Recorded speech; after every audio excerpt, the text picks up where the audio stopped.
Hello everyone and welcome to my new tutorial on the SmartAssistant channel. In this short and simple tutorial, I'll show you how to change the language on Viber. Changing the language on Viber is a straightforward process that requires just a few steps. So if you're ready, let's get started right away. First, open your Viber application.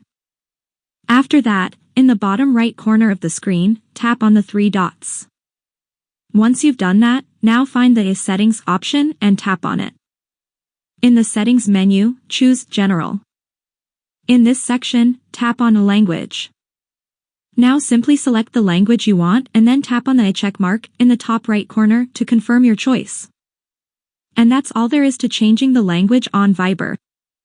If you liked this video, please like and share it with your friends. Also, subscribe to my channel to stay updated on new content. Thank you for watching and see you soon.